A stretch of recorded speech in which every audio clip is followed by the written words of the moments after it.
Hey guys, as you can tell from the title, I have decided to make my video project about game consoles. First, what defines a game console? A game console, by definition, is a computer system specifically made for playing video games by connecting it to a television or other display for video and sound. So, to be clear, we're talking about devices that were specifically made for home use. We won't be talking about personal computers, public arcade machines, or any game console predecessors in this video. There are currently 8 generations of game consoles out right now. This means there are a lot of consoles that are currently being used. A lot. To be specific, if I were here to talk a minute about each known game console that is currently or was in production, I would be here for over an hour and 15 minutes. That means over 75 different consoles. With that being said, I am just going to skim over the basics of each generation, talking about some of the greatest advancements.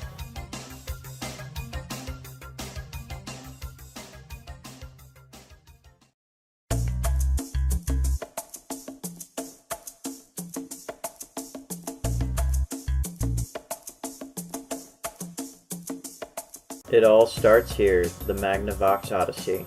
Released by Magnavox in the United States in September of 1972, it was originally capable of displaying 3 square dots and a vertical line, which are then controlled by a switch and 2 dials. At the same time, the console did not use cartridges, but printed circuit boards known as game cards, and used a series of overlays that are basically mats on a TV to simulate an environment for your squares and lines to play your games. The Odyssey was a part of the first generation of console gaming. The game system lacked a CPU and initially sold 100,000 units.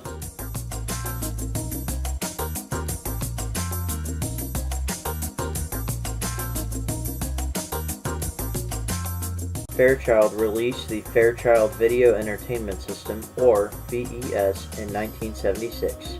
This defined a new generation of gaming due to the fact that the previous generation game system stored all of the processing power in the game cartridges or game cards to power the game. The VES contained a microprocessor so that the cartridges only needed a single ROM chip found in the game cartridges to provide instructions to the microprocessor. This means that much of the processing power came from the game system itself, and the actual game was stored on the game cartridge. The most popular and notable game system from this generation was the Atari 2600. Just look at that price. I'd buy it. The Atari 2600 is capable of displaying 40 pixels by 192 pixels. This generation also introduced handheld gaming, most notable through Nintendo's Game & Watch series.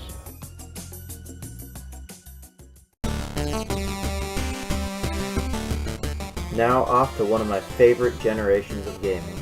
The third generation was started with Nintendo's 1983 release of the Famicom in Japan. The Famicom was able to support high-resolution 8-bit sprites, larger color palettes, and tiled backgrounds. It is capable of displaying 256 pixels by 240 pixels. When the game system was released in the United States, for advertising purposes, the name was changed to the Nintendo Entertainment System, or NES. The main competition for the popular NES was the Sega Master System, which eventually became more popular in Europe than the United States. Around the end of this generation, the popular Nintendo Game Boy series had begun production for those who liked to game on the go.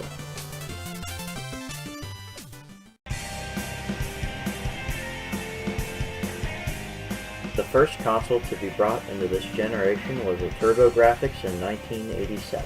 This console utilized an advanced graphics chip that produced 256 pixel by 239 pixel graphics. Many arcade games from this era found their way onto home consoles. The fourth generation of gaming started being known as a 16-bit generation after an advertising campaign started from Sega in reference to their Mega Drive game console versus the Nintendo's original NES.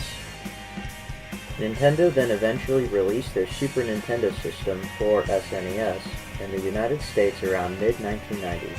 The SNES was capable of producing low-textured 3D polygons in the hundreds through the help of a 3D graphics FX chip found inside of the game cartridges that utilized the 3D technology.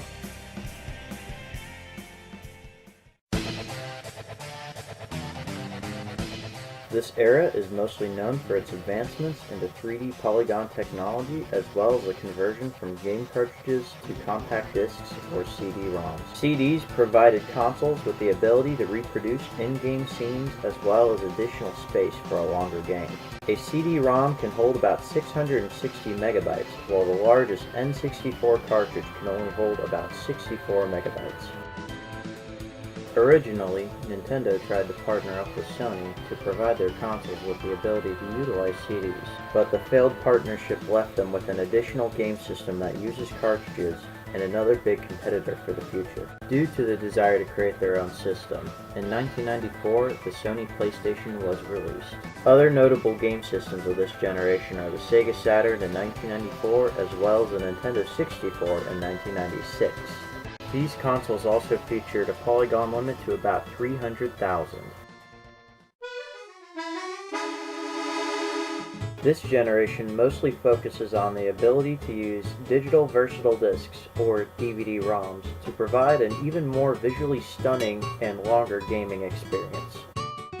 To refresh your memory, regular CD-ROMs are only capable of holding about 700 megabytes of data, whereas DVD-ROMs are capable of holding about 4,700 megabytes. That's at least 6 times the space from the last generation. Most consoles of this generation utilize flash memory in the form of memory cards as well as internal memory to provide a more convenient gaming experience. This generation was known for being the first generation to provide online connectivity through specific game servers or through Microsoft's Xbox Live service. The 4 consoles released in this generation were the Sega Dreamcast in 1999, the Nintendo GameCube in 2001, the Microsoft Xbox in 2002, and the best-selling game system of all time, the PlayStation 2 in the year 2000.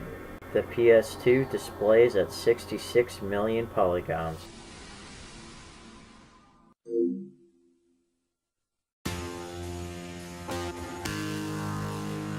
By the year 2007, it was estimated that video game consoles represented 25% of the world's general-purpose computational power. Every console in the 7th generation supports wireless controllers. The disc technology in the 7th generation improved to use HD DVDs and Blu-ray, although the only console that supported Blu-ray was the PlayStation 3. Technology can now hold up to 50 gigabytes if you're using Blu-ray, or 30 gigabytes if you're using HD DVDs. All gaming and media technology has now shifted towards Blu-ray. Motion sensing technology and infrared tracking were introduced to the Nintendo Wii as well. A game called Underground was designed using the Wii motion sensing technology so that surgeons can train their hand-eye coordination for laparoscopy surgery. The consoles in the 7th generation were the Xbox 360 in 2005, PlayStation 3 in 2006, and the Nintendo Wii in 2006. The PlayStation 3 can display up to 333 million polygons per second.